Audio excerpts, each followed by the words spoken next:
What's up, dude? Who's ready to try something different? Who's thirsty out there? YouTube land.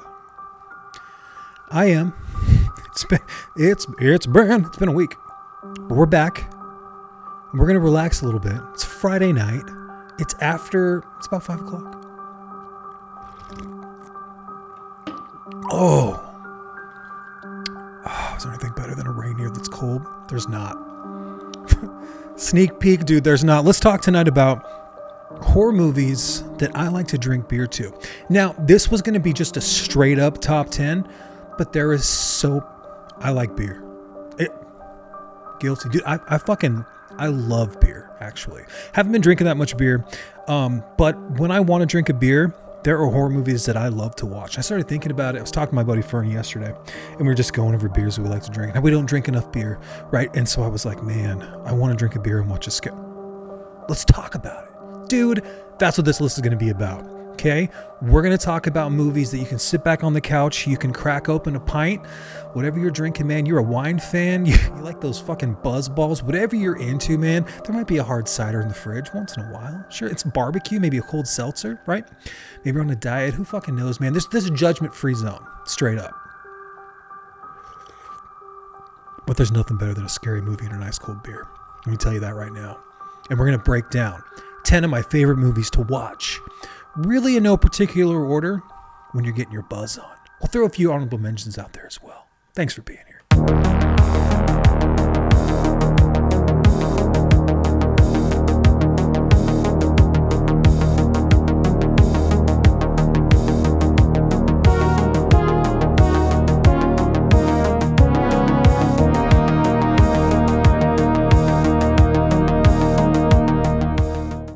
Before we get into some heavy hitters, I do think you need to have things that happen in the woods. You need cabins in the woods, because where there's cabins, there's young people, there's sex, there's beer, there's copious amounts of all kinds of things, right? And so really, when I think about that, you need movies like Cabin in the Woods. You need any of the Friday the 13th movies, Cabin Fever, things like that, things that can really just help you kind of unwind. You don't have to think too much. This is a really fun movie in Cabin in the Woods where they just let you kind of choose your monster, choose your demon, choose whatever you're really into. Great effects, great style, great substance. Cabin in the Woods is definitely an honorable mention. I kind of feel bad for not having on here. When it comes to drinking beer, the big thing you want to do is you want to be able to just sit down, kind of turn your brain off. Maybe you got people over, maybe you're cooking food, maybe it's some sort of party, you got pizza, you got stuff going on, man. You just want to entertain people, and you need a movie that's fast paced, that just lets you kind of just relax. If you're not paying attention, if your phone dings, whatever, you want to just get in where you fit in, man. Like a click it ticket. It's in, it's out, and you're fucking out of there.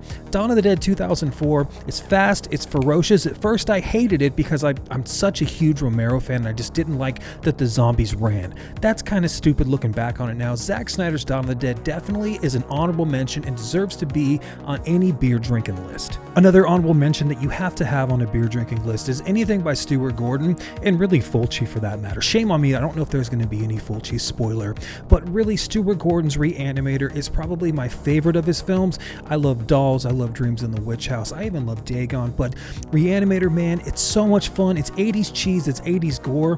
It's you can just really sit down, you can just kind of put your feet up, and you can just really let that head do the talking, you know what I mean? This is kind of a sexy movie for you fellas out there. There's a lot of great things to glean from this movie. I think it's just perfect, man, and it definitely needs to be any part of your fucking beer drinking evening. Reanimator rocks.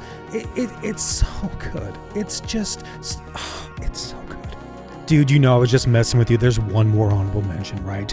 You gotta have Return of the Living Dead on this list. As a punk rocker, as someone that just loves punk music and loves a fast-paced horror comedy, you're gonna need horror comedies. They go together with beer like pizza and out. It's perfect, man. Pizza and Pepsi, Return of the Living Dead and beer, they're meant to be together, just like brains and zombies, man. And this movie is so fast-paced. I love the opening monologue, the dialogue through the whole fucking movie, the zombies coming out of the cemetery, the effects, everything about Return of the Living Dead is absolutely sublime perfection.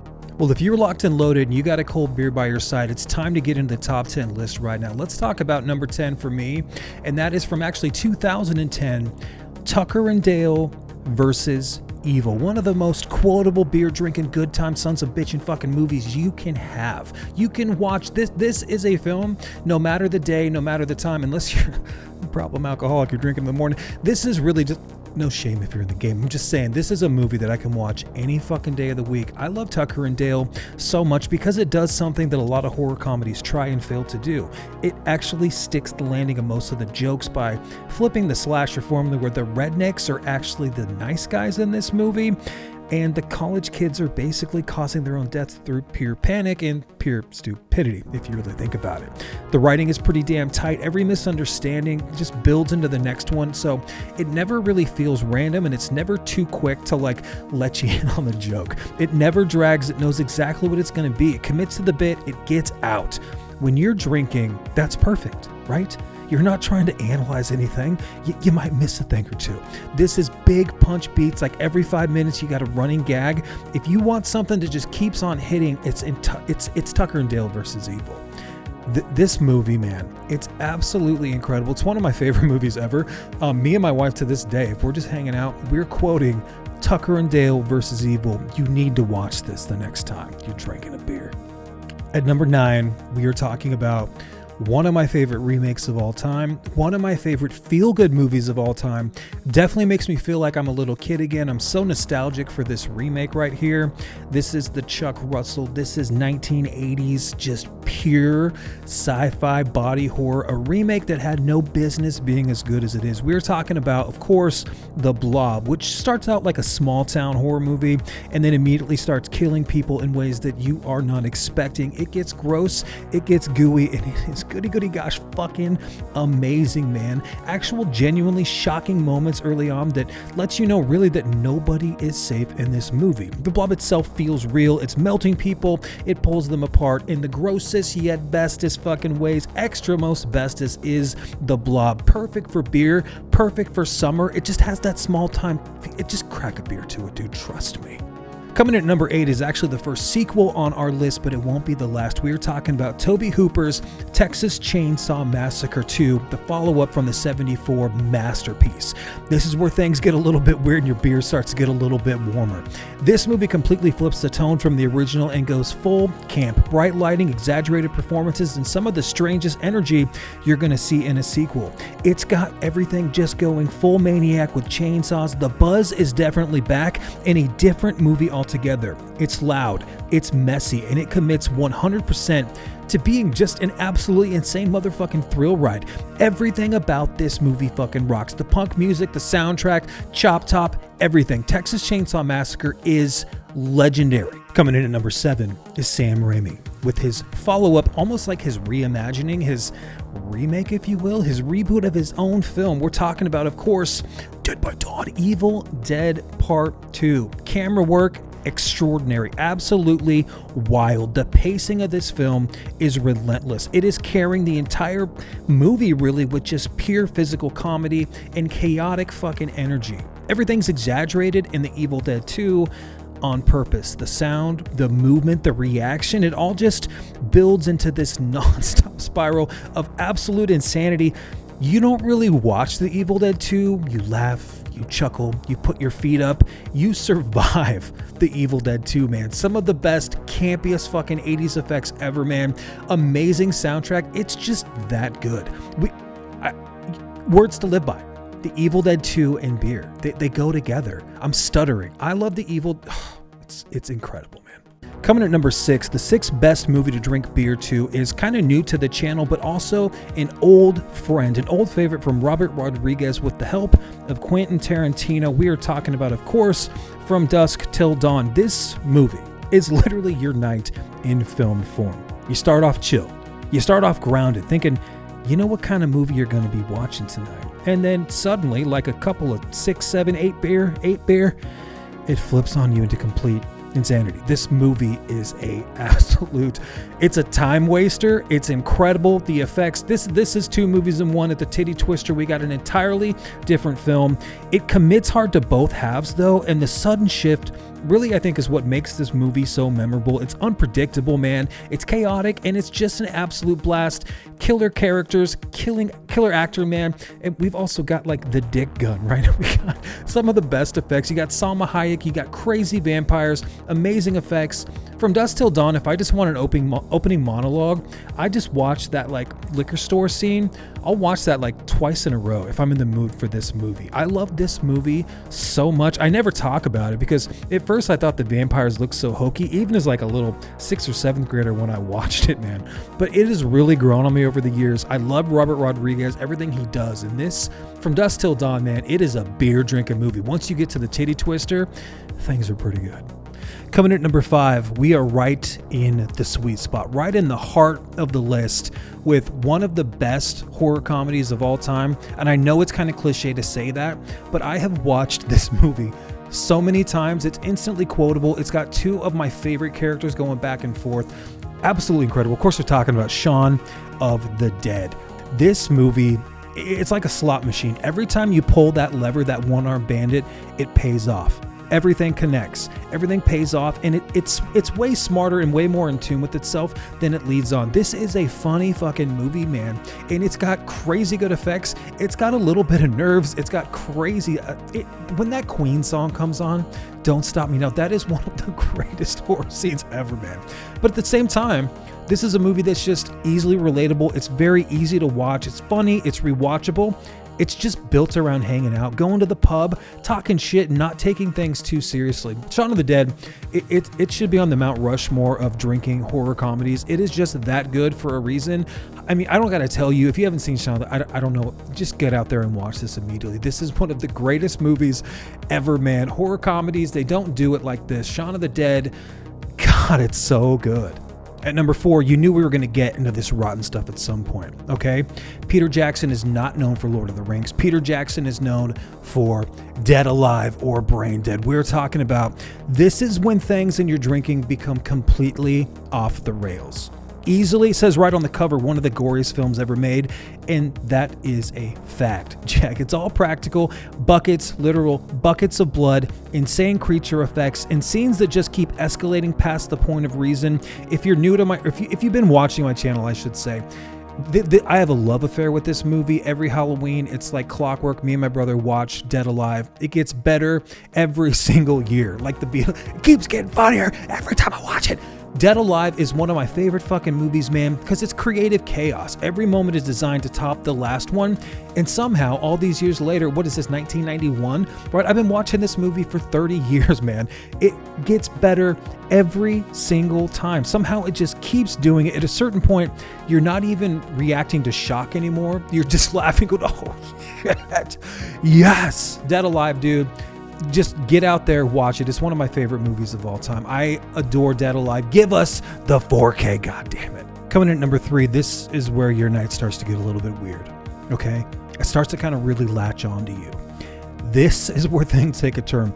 This takes a ridiculous podcast idea from Kevin Smith and the Smogcast, and it gives us the film Tusk. Now, this is a film, I actually love this movie. I love I love like deep sea, I love oceanic horror, and as cheesy as it can be, the body horror is excellent.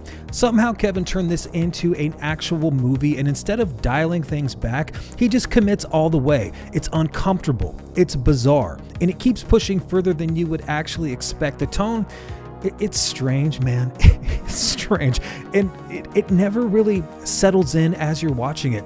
There's some offbeats here with some Johnny Depp and some weird stuff, sure. But when they're telling that story at the table, that is one of my favorite recent movie monologues, man. It's uncomfortable, it's bizarre, and that's what makes it hit harder when you're drinking. You're not sure exactly how to react, so yeah, you just kind of lean in when he's drinking this and you just kind of go with it. I absolutely adore Tusk. It's got to be on your drinking list, man. Tusk is better with a cold beer, period. Coming in at number 2 is a film that I just really kind of refuse to talk about, so I'm going to try to be brief because I don't really deserve to talk about Stanley Kubrick's The Shining from 1980, an absolute magnum opus, a masterpiece. Every single shot is so meticulously planned out. It is literally like a perfectly slow psychological spiral. The pacing is deliberate, the camera movement hypnotic. Even still, everything feels slightly off the entire time, and this is when your beer buzz starts to kind of catch up on you a little bit. This is where you might start to get a little bit woozy. Everything about this film is sublime, it's perfection. As you're slowly losing it scene by scene, it feels like things are kind of controlled while completely unhinged. When Jack Nicholson starts to drink and talk to Lloyd, it's immediately quotable. It is a perfect film. The Overlook Hotel itself feels alive. The isolation, the repetition, the tension, it all builds into something that just pulls you deeper and deeper the longer you watch. If I'm watching The Shining, I'm buzzed as hell. It's a top 3 horror film. Listen.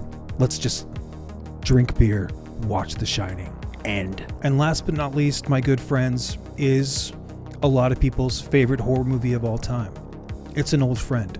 It is one of the greatest horror masterpieces, like as good as The Shining, just on a different level. This is my favorite movie to drink beer to, probably ever. There's something about watching listen, John Carpenter is a bad man. This is where things get really serious, okay? The Thing is like my favorite movie. It builds incredible, constant tension through isolation and through paranoia. Nobody trusts anybody, and we're all awfully tired. There's something about you have to drink when you watch this movie. You have to try to hold it together.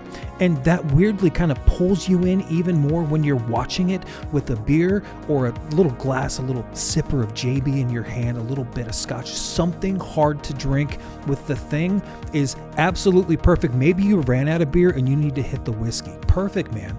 Perfect. That's what The Thing is for. I don't watch The Thing unless I can be living it like Kurt Russell is, drunk off my ass. I'm just kidding, obviously. But I worship The Thing.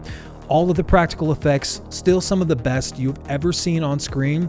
The Thing is God tier. It is unbelievable, man. All of the films that are on this list are great to drink to, and really there needs to be about 20 more that I would add because I love so many horror films, especially when you're just having a couple of cold suds. But there's something about having an old friend, and that's what The Thing is. It means so much to me, and I love every single scene, frame by frame, man. I worship this movie. It's not even funny. It's it's comfort. It's the end of the night. It's night call. Tuck yourself in. I love you very much. Cheers.